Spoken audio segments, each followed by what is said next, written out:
자, 안녕하십니까. 이제 오늘은 교재 347페이지입니다. 계약의 종류를 볼 거거든요. 일단 전형계약, 비전형계약이 나오는데 이런 얘기입니다. 민법에 나열되어 있는 계약은 전형계약이고요. 민법에 없는 것은 비전형계약이에요. 민법 가지고 따집니다. 과거에 시험 문제가 한번 뭐가 나오냐면 중개계약이 한번 나온 적이 있어요. 중개계약은 비전형계약입니다. 왜요? 민법에 있는 게 아니라 중개사법에 있는 거니까요. 다시 한번요. 민법을 가지고 전형이냐 비전형임을 나누게 됨을 주의하시기 바라고요. 그냥 넘겨보시면 이 쌍무계약, 편무계약. 자, 계약이 성립됨으로써 쌍방 모두에게 채무가 발생하는 계약은 쌍무계약이고요. 한쪽 편에만 한쪽 당사자에게만 채무가 발생하는 계약을 우리가 편무계약이라고 하고 3번 유상계약, 무상계약. 대가를 지불하면 유상, 꼼꼼면 뭐죠? 무상이죠. 여기서 우리 좀 생각해 볼 게 좀 있어요. 자, 이런 얘기죠.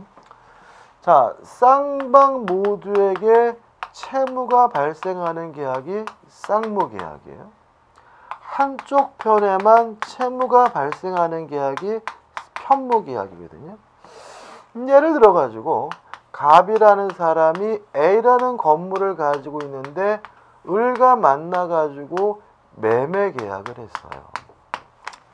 그럼 이제 을은 갑에게 매매 대금을 지급해야 된다. 채무가 생기고요. 갑도 을에게 재산권을 이전해 줘야 된다. 채무가 생기죠. 요 매매 계약은 쌍방 모두에게 채무를 발생시켰으니까 매매 계약은 뭐예요? 쌍무 계약이죠. 근데 만약에 요 갑이 요 A 부동산을 을에게 꽁꼬로 증여하기로 했다라고 가정을 해보면 을은 아무런 채무가 없어요. 갑만 을에게 재산권을 이전해 줘야 될 채무가 생기니까 한쪽 편에만 채무가 있으니까 증여계약은 무슨 계약이 되는 거죠? 편무계약이 되는 거죠. 그럼 여기서 이런 논리가 생깁니다. 아, 매매와 같은 유상계약은 쌍무계약이고 증여와 같은 무상계약은 편무계약이구나. 가슴 아프게 이것이 정확히 일치되지는 않는다는 점이에요. 왜 그러냐면 현상광고라는 계약은 얘는 유상인데도 불구하고 편무예요. 그래서 시험 문제 가끔 어떻게 나오냐면 모든 유상계약은 쌍무계약이다 그러면 X예요. 왜냐하면 현상광고는 유상광고인데도 불구하고 뭐예요? 편무계약이니까요. 또 모든 편무계약은 무상계약이다 그럼 뭐예요? X예요. 왜냐하면 현상광고는 편무인데도 불구하고 뭐예요? 유상이니까요. 이 관계가 가끔 시험에 나오는데 대단히 헷갈립니다. 그래서 여러분들이 이거를 어떻게 기억하시냐면 유상계약은 대부분 쌍무계약이고 무상계약은 뭐예요? 편무계약인데 현상광고는 유상인데도 불구하고 편무계약이다라고 따로 기억하시고요. 관계가 나오면 현상광고는 유상인데 편무다 가지고 따져보셔야 돼요. 이거를 별도로 외우려고 그러면 막 헷갈리고 나오시면 틀릴 수가 있으니까 조심하시기 바랍니다. 그 다음 4번 낙성계약, 요물계약이 나오죠. 자, 이런 문제입니다. 갑이 을에게 청약을 했어요. 청약을 했더니 을이 좋다 내가 사겠다라고 승낙을 했어요. 이렇게 승낙만으로 성립하는 계약을 낙성계약이라고 하는 거죠. 앞에 승자가 빠져 있는 거죠. 다른 말로 하면 쌍방 간의 의사가 합치만 되면 성립하는 계약이 뭐죠? 낙성계약인데 반해서 요 승낙 외에도 일정한 물건이나 행위가 있어야 성립하는 계약을 우리가 뭐라 그러냐면 요물계약이라고 해요. 우리가 앞으로 공부할 대부분의 계약은 다 낙성계약입니다. 그래서 매매다, 교환이다, 임대차 다 뭐예요? 낙성계약이기 때문에 뭐만 있으면요? 승낙만 있으면 성립돼요. 그러면 요물계약이 뭐가 있느냐? 매매계약은 낙성계약이지만 계약금 계약은 요물계약이에요. 따라서 계약금 계약이 성립되려면 실제로 그 계약금이 뭐가 돼야 돼요? 지급이 돼야 돼요. 임대차 계약은 낙성 계약이지만 보증금 계약은 요물 계약이에요. 따라서 보증금 계약이 성립되려면 실제로 그 보증금이 뭐가 돼야 되냐면 지급이 돼야 돼요. 그 다음에 유의하실 거 대물 변제도 계약인데 이것도 뭐냐면 요물 계약이에요. 자, 이런 얘기죠. 제가 친구한테 돈을 빌렸는데 돈이 없어서 아파트로 대신 주기로 했어요. 이렇게 돈 대신 물건으로 주는 것이 뭐예요? 대물 변제인데 아파트로 대신 주겠다는 것만으로는 아직 돈을 갚은 게 아니에요. 실제로 그 아파트를 줘야 돈을 갚는 것이 되는 거기 때문에 대물 변제는 낙성 계약이 아니라 뭐가 돼요? 요물 계약인 거예요. 그 다음에 현상 강고가 요물 계약입니다. 따라서 현상 강고는 승낙 외에도 물건이나 행위, 급부가 있어야 성립하는 뭐죠? 요물 계약이고요. 현상 강고는 요물 계약이기 때문에 얘는 유상인데도 불구하고 편무인 거예요.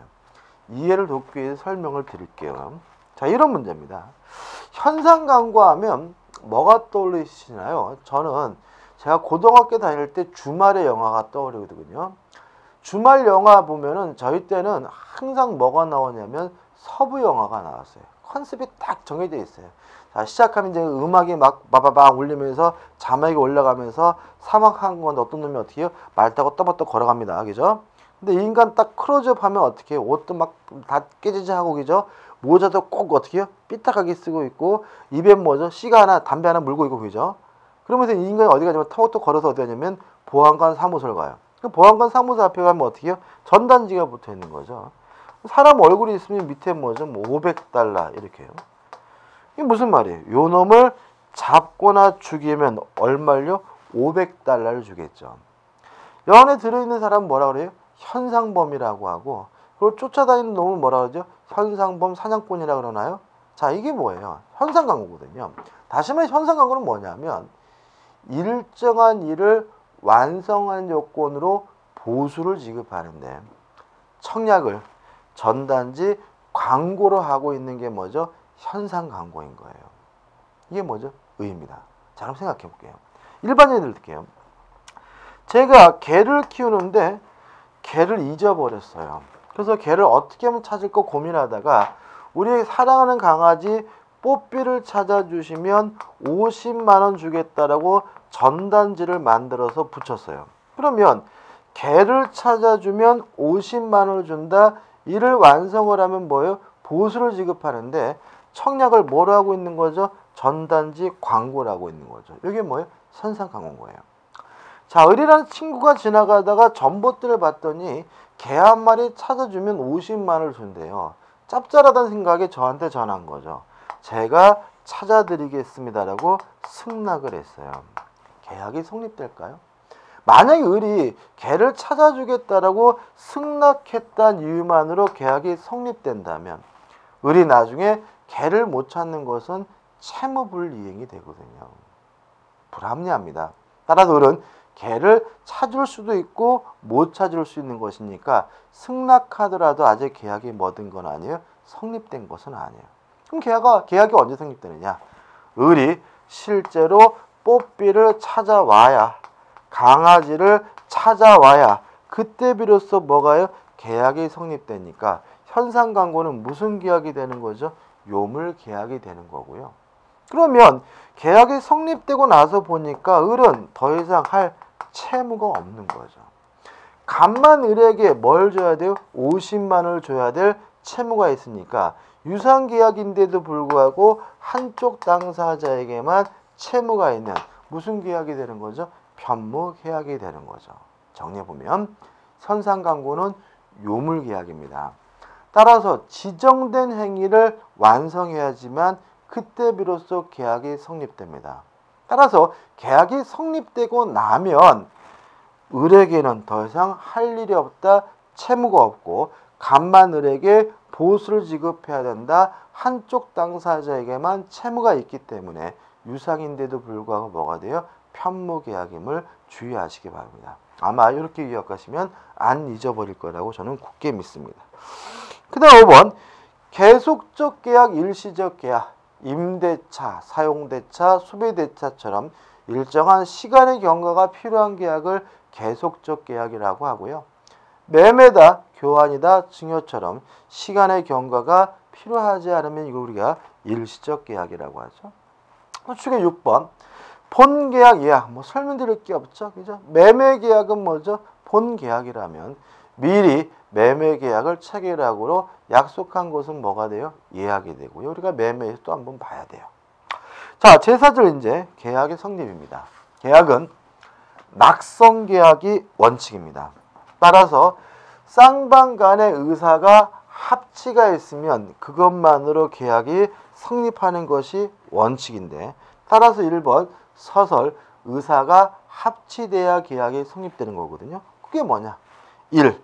객관적 합치. 쌍방 간 의사의 내용이 합치돼야 되고요. 2번 주관적 합치. 당사자가 합치돼야 된다. 따라서 을에게 청약을 했는데 엉뚱한 병이 승낙하더라도 계약은 뭐 되지 않는 거예요? 성립되지 않는 거죠. 아무튼 계약은 낙성계약이 원칙이니까 승낙만 있으면 쌍방 간의 의사가 합치만 되면 계약이 뭐가 되는 거예요? 성립되는 거예요.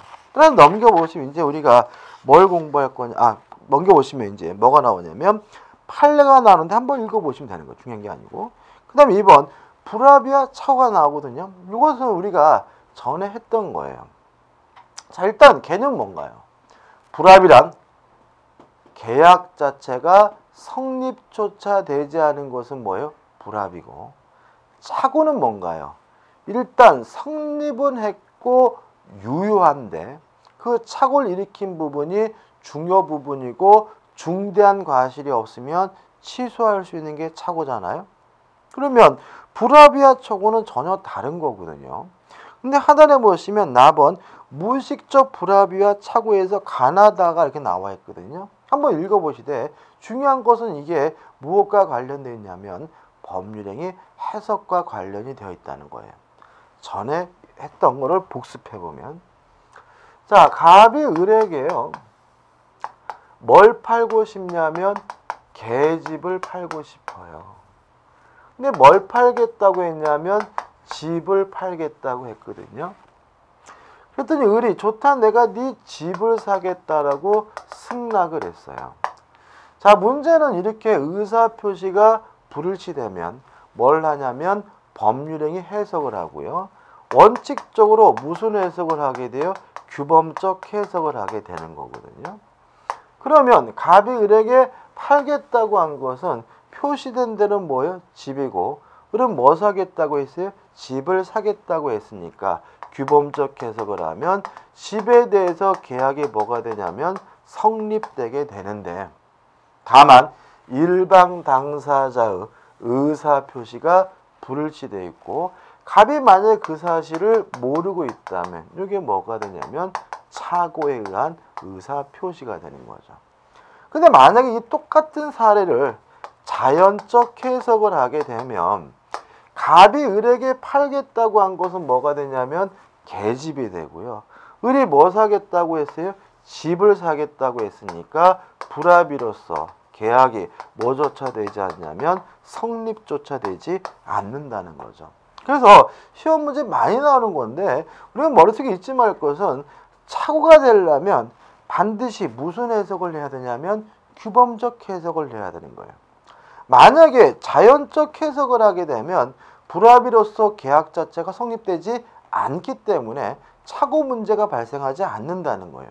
그래서 작년도 시험 문제도 자연적 해석해야 되는 예를 들면서 착오를 이유로 취소할 수 있다. 그래서 뭐가 돼요? X로 시험 문제가 출제되는 거죠. 다시 한번요. 착오는 무슨 해석을 전제합니까? 규범적 해석을 전제합니다. 규범적 해석을 해야지만 뭐가 발생해요? 착오 문제가 발생하게 되고요. 만약에 자연적 해석을 하는 경우에는 아예 불합의로서 계약 자체가 성립되지 않기 때문에 착오 문제가 발생하지 않음을 유의하시기 바랍니다. 그다음 오시게 보시면 이제 청약과 승낙에 의한 계약의 성립이 나오죠. 자, 이제는 우리는 뭐예요? 낙선 계약이다. 따라서 뭘 공부할 겁니까? 청약을 공부하고 승낙을 공부하겠죠. 1. 청약. 청약의 의미 뭐냐? 쉽게 말하면 그냥 계약을 해줄 것을 요구하는 것이 뭐예요? 청약인데 낙선 계약이 원칙입니다. 따라서 승낙만 있으면 계약이 뭐가 돼요? 성립되잖아요. 그럼 역으로 말하면 청약은 승낙만 있으면 계약이 성립될 수 있을 정도로 내용이 뭐죠? 확정이 돼야 되는 거예요. 만약에 그 정도로 확정되지 않았다면 하단에 답은 청약이 아니라 뭐죠? 청약의 유인인 거죠. 다시 한번요. 계약은 낙선 계약이 원칙입니다. 따라서 승낙만 있으면 성립됩니다. 따라서 청약은 어느 정도로 확정이 돼야 돼요? 승낙만 있으면 계약이 성립될 수 있을 정도로 그 내용이 확정되어야 되고요. 아직 그 정도에 이르지 않았다면 청약이 아니라 뭐죠? 청약의 유인인 거고요. 주의하실 것은 답은 청약자와 상대방이거든요. 이건 가끔 질문으로 나오는데 이건 뭘 생각하시면 되냐면 커피 자판기를 생각하시면 돼요. 길거리에 커피 자판기가 설치되어 있어요. 그럼 이 커피 자판기가 멀뚱멀뚱 서 있는 것 같지만 실제로는 뭐 하는 거예요? 커피 사세요. 커피 사세요. 뭐 하고 있는 거죠? 청약을 하고 있는 거죠. 누구를 향해서요? 길거리를 지나다니는 불특정 다수를 향해서. 따라서 청약의 상대방은 불특정 다수에도 상관이 없는 거죠.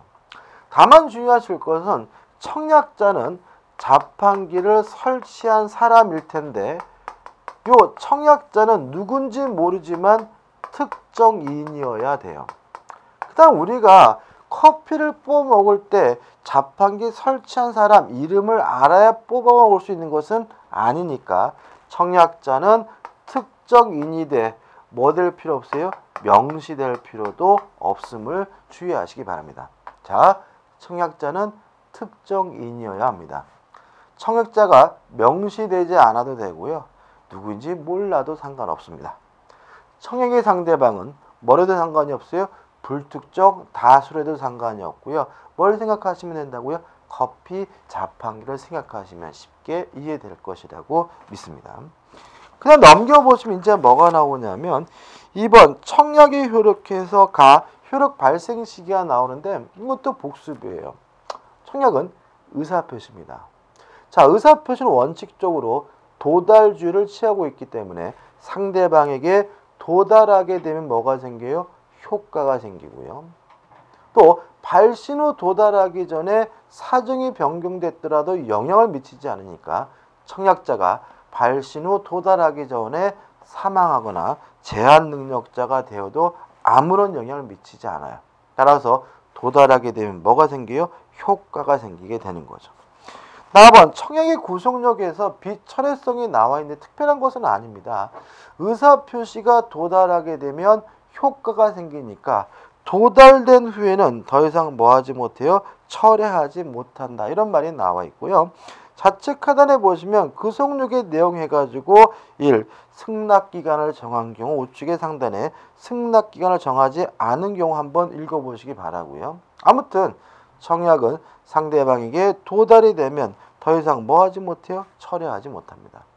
그 다음에 C번 해가지고 구속력이 배제되는 경우 해가지고 나오는 특별한 것은 아니고요. D번 청약의 존속기간이 나와 있는 거죠. 이것도 뭐 특별한 건 아닙니다. 자, 이런 얘기입니다. 자, 청약을 하면 우리가 보통 어떻게 하게 되냐면 승낙기간을 다시 말하면 승낙할 수 있는 기간을 정해서 청약하는 경우도 있고요.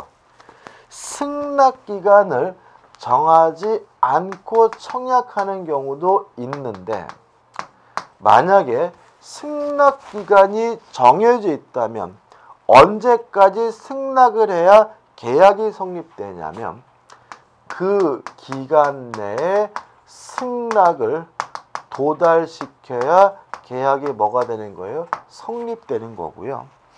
또 승낙기간이 정해져 있지 않으면 언제까지 승낙을 해야 계약이 성립되냐면 이때는 추정적이긴 하지만 상당한 기간 내에 승낙을 도달시켜야 계약을 성립시킬 수 있는데 이걸 뭐라 그러냐면 승낙 적격 또는 청약의 존속기간이라고 하는 거죠. 뭐 간단한 내용입니다. 한번 읽어보시기 바라고. 내용은 좀 복잡하게 되어 있는데 넘겨보시면 이제 또 뭐가 나와요? 승낙이 나와요.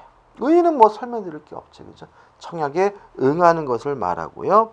하단에 중간에 보신 갑은 승낙의 상대방. 누구한테 승낙을 하느냐? 청약자에게 해야 된다. 그럼 청약자는 뭐예요? 특정인이니까 승낙의 상대방도 특정인이어야 하고요. 나번 청약의 변경을 가했어요. 이거는 승낙이 아닙니다. 따라서 거절인데 다만 뭐로 이해하냐면 새로운 청약으로 이해해요. 자, 이런 얘기죠. 1억에 살래라고 청약을 했거든요. 그랬더니 그쪽에서 8천만 원이면 살게라는 말은 1억에 안 사겠다는 말이죠. 거절이죠. 8천만 원에 팔라는 뭐가 되는 거죠? 새로운 청약으로 이해하게 되고요. 우측이 2번 승낙이 효력해가지고 갑은 조문이 나와 있고 갑 승낙기간에서 A 승낙기간을 정한 경우 하단에 B 승낙기간을 정하지 않은 경우에서 복잡하게 나와 있지만 요거예요. 승낙기간이 정해져 있으면 그 기간 내 승낙을 도달시켜야 계약이 성립되고요. 승낙기간이 정해져 있지 않다면 상당한 기간 내 승낙을 도달시켜야 계약이 성립돼요. 따라서 연착된 승낙은 계약이 성립되지 않고요. 다만 뭐로 이해할 수 있냐면 새로운 청약으로 이해할 수 있을 뿐입니다. 이런 얘기 나와 있죠. 자, 중요한 것이 나오는데 이제 356페이지가 보시면 상단에 A 격지자 간의 계약 성립 시기에서 531조가 나와요. 이렇게 나와요. 격지자 간의 계약은 승낙의 통지를 발송한 때 성립한다. 그죠? 그러면 이런 얘기죠. 계약이 언제 성립하느냐? 계약의 성립 시기에 대해서 우리 민법은 승낙을 발신했을 때 계약이 성립된다라고 규정을 두고 있는 거죠. 그럼 여기서 문제점이 생겨요. 자, 왜냐하면 계약이 성립되려면 승낙기간 내에 도달돼야 계약이 성립된다라고 방금 말해놓고 계약이 성립되는 시기는 도달한 때가 아니라 승낙을 발신한 때 성립한다라고 규정이 되어 있기 때문에 양 규정이 모순되어 있는 것처럼 보입니다. 이것을 어떻게 해결할 것인지에 대해서 학설의 대립이 있는데 우리 판례와 통설은 이렇게 이해합니다.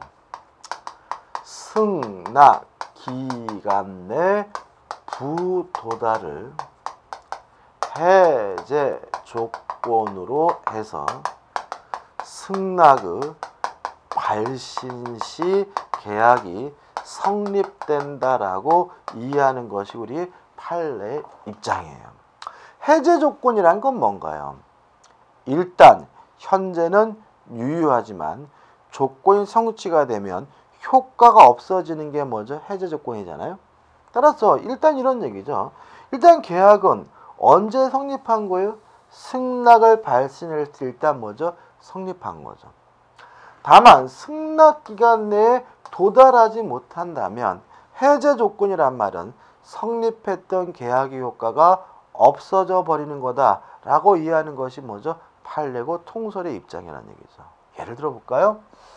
갑이 을에게 청약을 했어요. 청약을 하면서 예를 들어서 3월 20일까지 승낙해달라고 승낙기간을 정했어요. 근데 을이 좋다 내가 네 말대로 하겠다 승낙을 하면서 승낙을 언제 발신했냐면 3월 12일 날 발신했어요.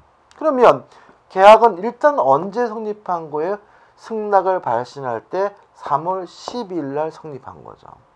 근데 이 성립한 계약의 효과가 유지가 되려면 3월 20일날까지 뭐가 돼야 돼요? 도달이 돼야 되는 거죠. 따라서 만약에 도달된 시점을 3월 21일 날 도달했다면 승낙기간 내에 도달하지 못했기 때문에 성립한 계약의 효과가 어떻게 해요? 없어져 버리는 거다라고 이해하는 것이 뭐죠? 통소리고 판례라는 거죠. 헷갈리나요? 무슨 말인지 알아들으시면 헷갈리죠. 그럼 우리는 두 가지를 따로 기억하셔도 돼요. 자, 계약이 성립되려면 승낙기간 내에 뭐가 돼야 됩니까? 도달이 돼야 됩니다. 다만 계약이 성립되는 시점은 도달한 때가 아니라 뭐죠? 승낙을 발신한 때임을 따로 기억하셔도 상관은 없습니다. 이해되시죠? 그죠? 자, 기억해 주죠. 그죠? 자, 그 다음에 이제 요 사례에서 문제가 있어요. 자, 뭐가 문제냐면 3월 12일 날 발신했으면 일반적으로 3월 20일까지 충분히 도달할 수 있었던 거죠.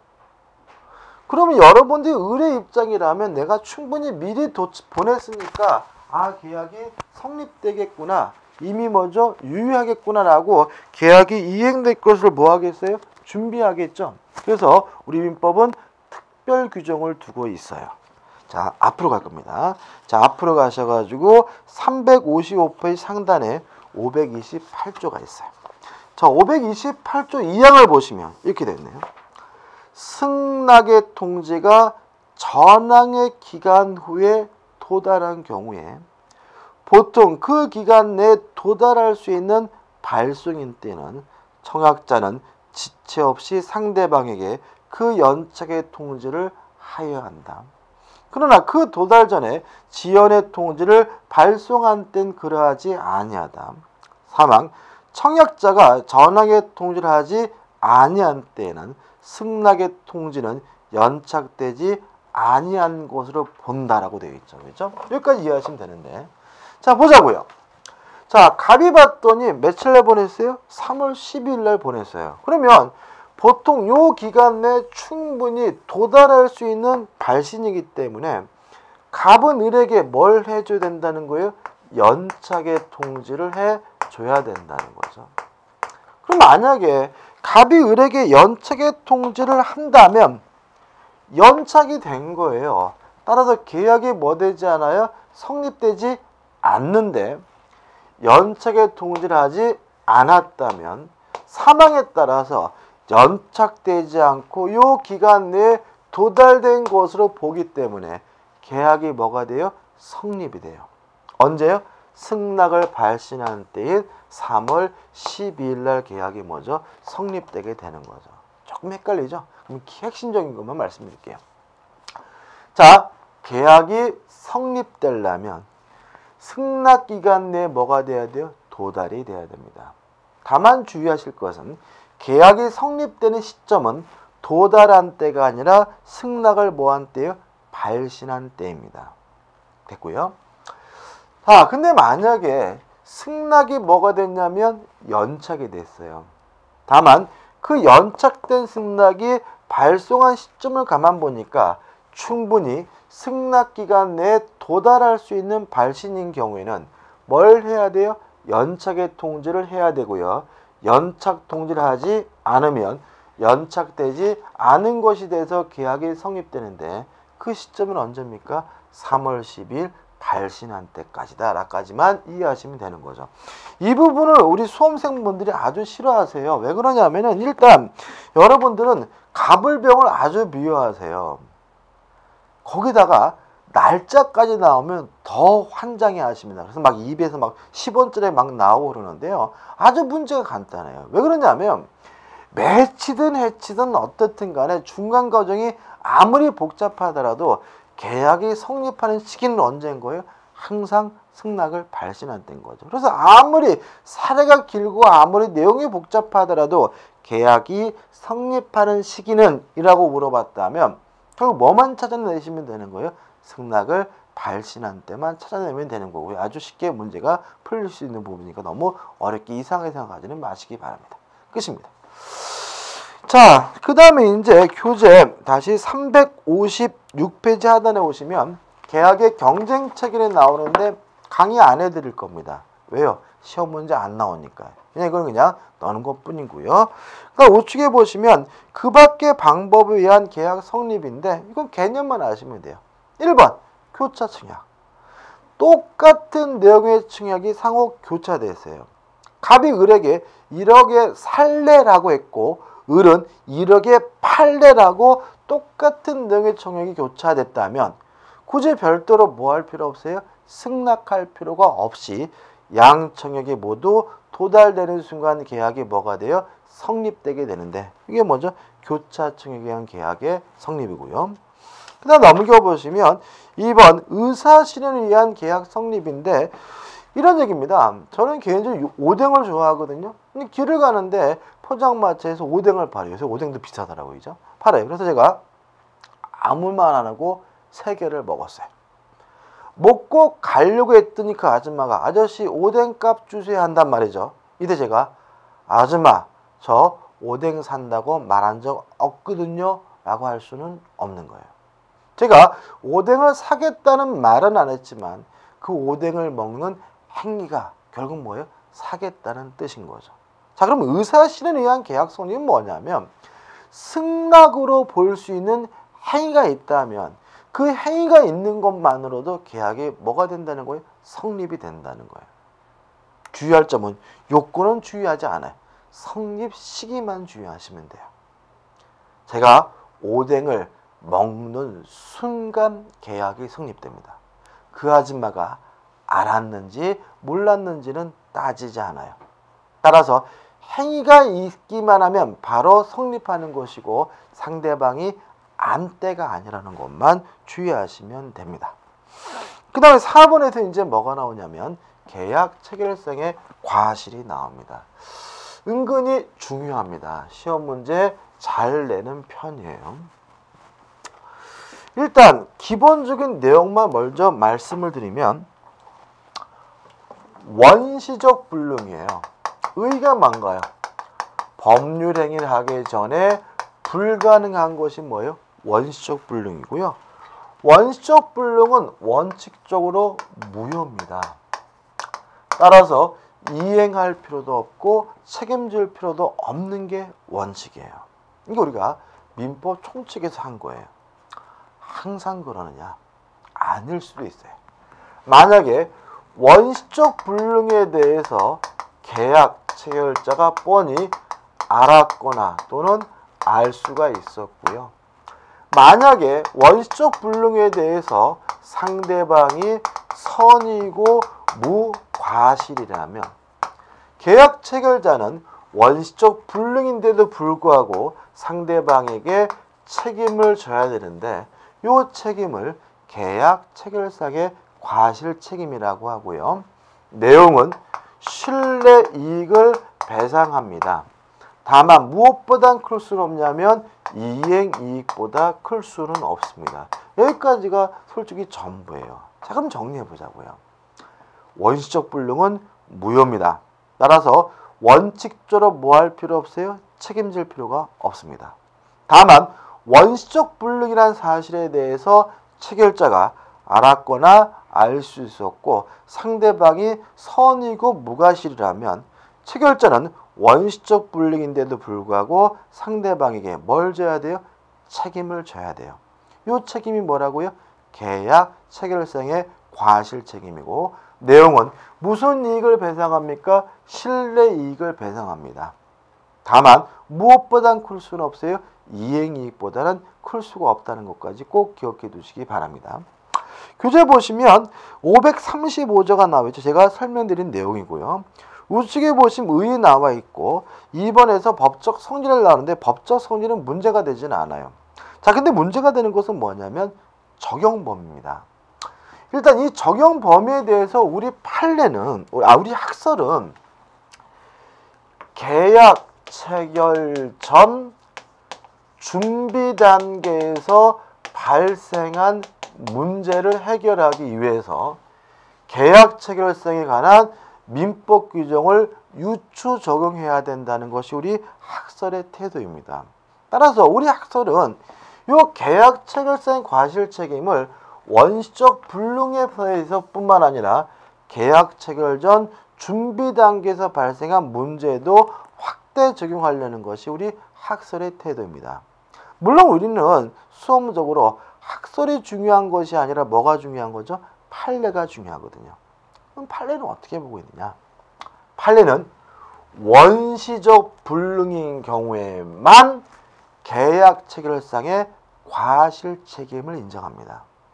그러면 계약 체결 전 준비 단계에서 발생한 문제는 어떻게 해결할 거냐? 우측에 나와 있는 대표적인 뭐냐면 계약 교섭 중입니다. 체결 전이적이죠. 계약 교섭 중 일방적으로 파기한 경우가 가장 대표적이고요. 이 경우에는 우리 판례는 불법 행위를 원인으로 손해배상을 청구할 수 있다는 것이 우리 판례 입장입니다. 물론 손해배상의 범위는 실내이익을 배상하되 이행이익을 초과할 수 없다는 점에서는 같아요. 원인만 다른 거죠. 그럼 시험 문제 이렇게 나오는 거죠. 계약 교섭 중 일방적으로 파기한 경우에도 계약 체결상의 과실 책임을 물을 수 있다 그러면 뭐가 돼요? X가 되는 거예요. 왜냐하면 우리 판례는 뭐만요? 원시적 불능에 대해서만 계약 체결상의 과실 책임을 인정하고요.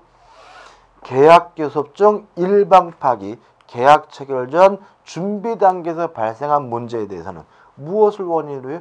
불법 행위를 원인으로 손해배상을 청구할 수 있다는 것이 우리 판례 입장입니다. 결론만 좀 기억해 두시면 돼요. 넘겨보시면 이제 뭐죠? 끝이에요. 요건은 뭐? 1번 외견상 계약 체결 행위가 있을 거. 2번 무슨 불능해야 돼요? 원시적 불능해야 돼요. 3번 불능에 대해서 체결자는 뭐예요? 고의 또는 과실, 악의 또는 과실해야 되고요. 4번 상대방은 뭐 해야 됩니까? 선이고 무과실해야 됩니다. 효과 실내이익을 배상합니다. 다만 무엇보단 클 수는 없어요. 이행이익보다는 클 수가 없는 거죠. 자, 이번 강의 여기까지 하고요. 제어절 계약의 효력은 다음 강의에서 이어가도록 하겠습니다.